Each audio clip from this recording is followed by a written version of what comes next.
I need that. I need to make this better. I'm a little shaky today. Especially today, After we get when my mind is so cloudy, guide me See, until I'm I'm hungry. I'm starving. Are you? Can see? That's gonna lead to another conversation. Right. Well, I meant to, get up and cook something before I left. I had some raisin bran. I got peanut butter and jelly sandwiches. I need to get better. Yeah, I'm working on it. That's why I'm glad this conversation came up because I'm working on it. This food thing gets on my nerves. I will have I'm to. all burned out. And I don't think my strength's gonna last. But it's working. So I'm crying out to you. I know that you're the only one who is able to pull me through. So I know I need No, I like that too.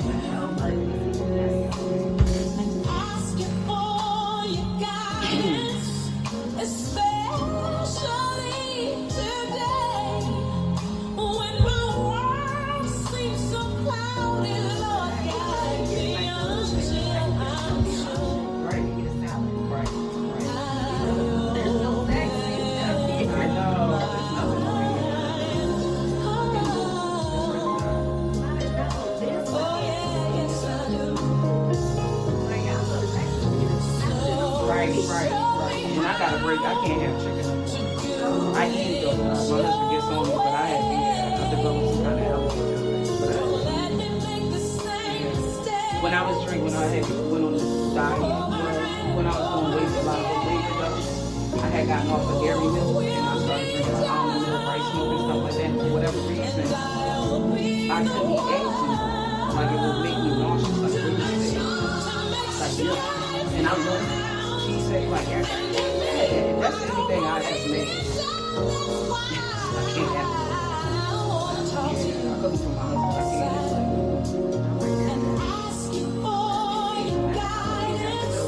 Yeah, girl, it's hard. I eat grits and I eat bacon and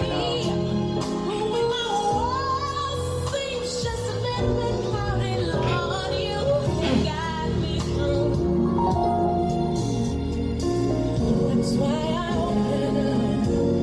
I open up my heart, my heart. All I need to do is just hear a single word from you. Oh, I open up my heart. Just one word can make a difference in what I do, Lord. Guide me until I'm sure.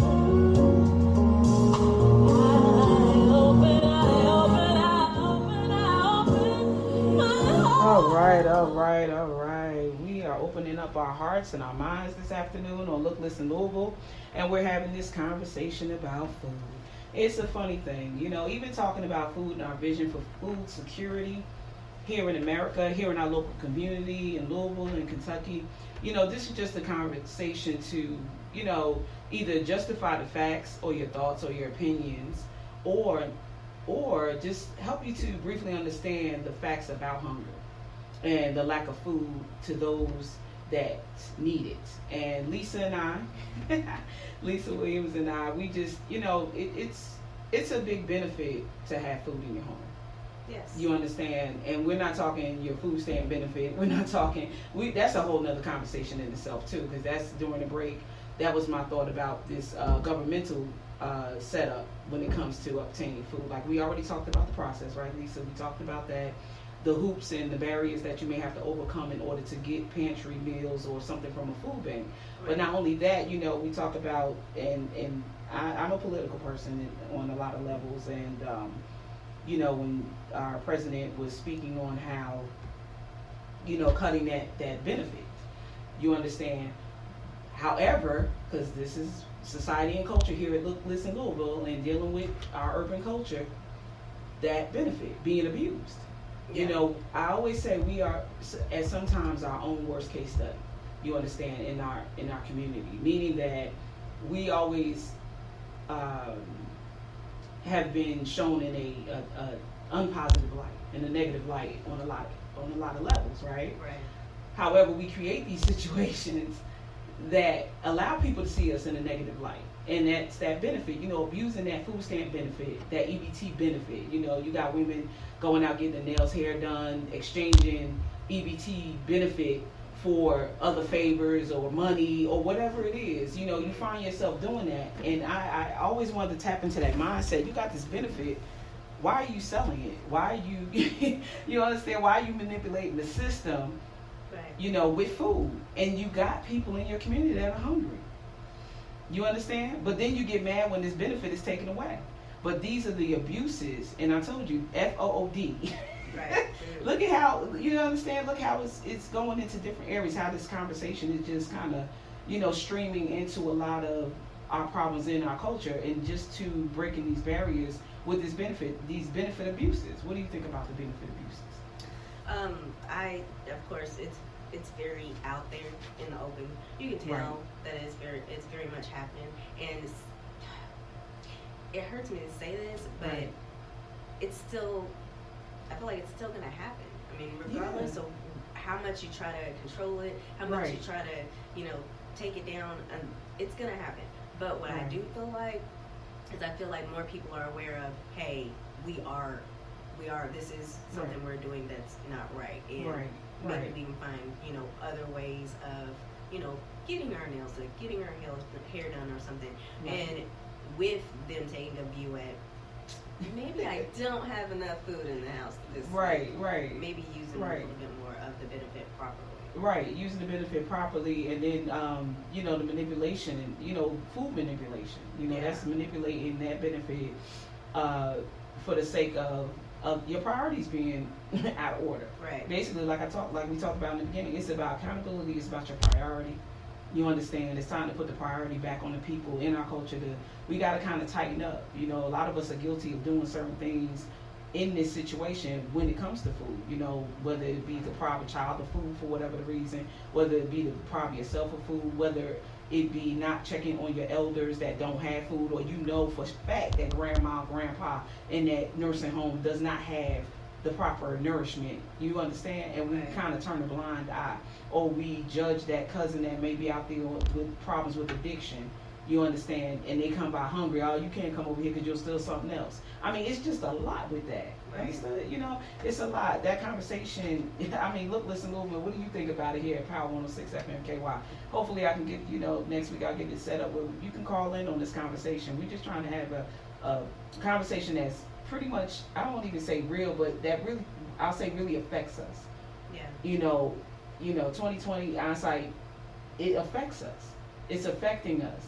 And we don't see it. There's so many issues that are affecting us, but primarily the biggest conversation in each of our homes, even at this 12 o'clock hour, approaching 1, lunch, you understand, somebody right now is not eating. Someone that knows that 12 o'clock is the universal time in the United States, that primarily every business, every person knows that it's lunchtime. And so it's time to eat. What do you eat, though? Right. You understand? What's that? But that benefit, though. I look at that, and that kind of destroyed our communities. I know when my mom was, had that benefit of food stamps, things like that. I remember, tearing out that booklet, her tearing it out and sending my brothers to the store. However, I saw her use it, you understand, properly. Mm-hmm. You understand? I don't know if she bartered it. I'm joking now, but she probably like, how dare you think I did that? But thinking about it now, it's on a debit card, the process, it gives them the power. People think with credit and debit, with these little cards, it gives you power. It's not your money.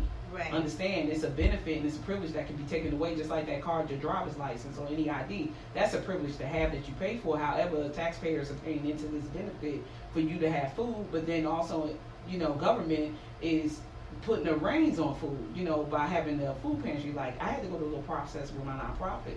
I'll say this, Lisa, setting up a nonprofit, and we wanted to do a pantry. I had to go through so many hoops. Wow. Have an inspector come out, make sure the food was going to be, stored correctly, things like that, the temperatures of the refrigeration and things like that. But just to the obstacles, the process just to get food. But I know the food that you're giving me is already 3 or 4 days old. You understand? Oh. The bread you're not checking the dates on. You understand? Mhm. We need to really take a look at that as well in our grocery stores.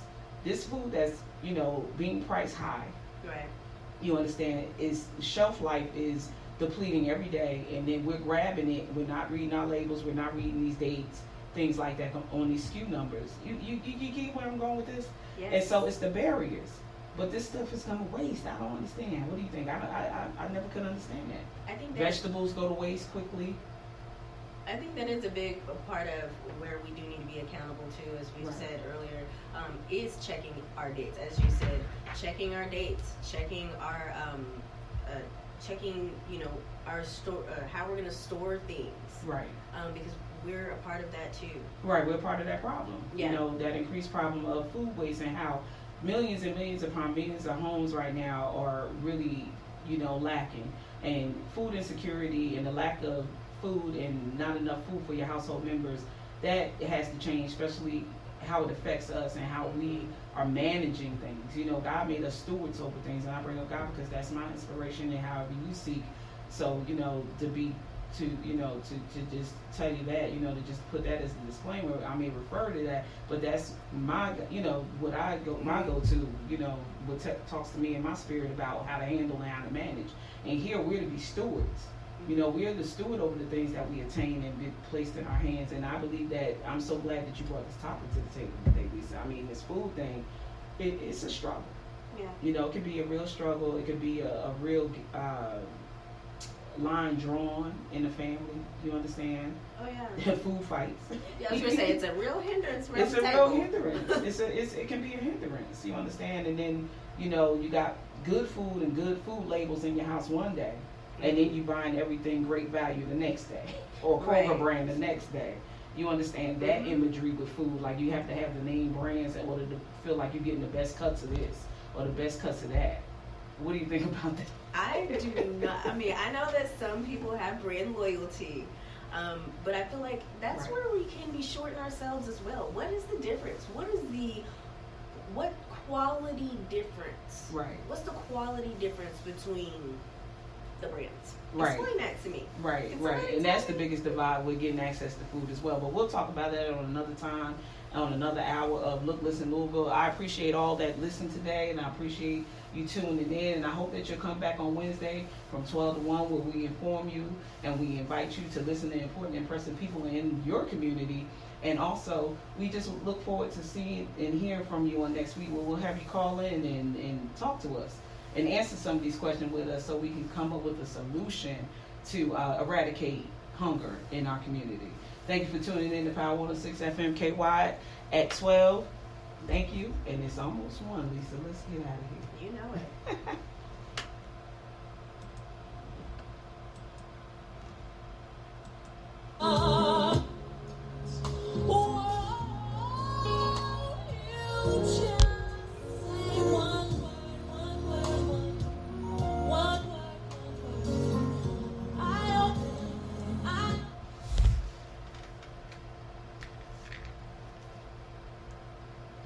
God provides, so why do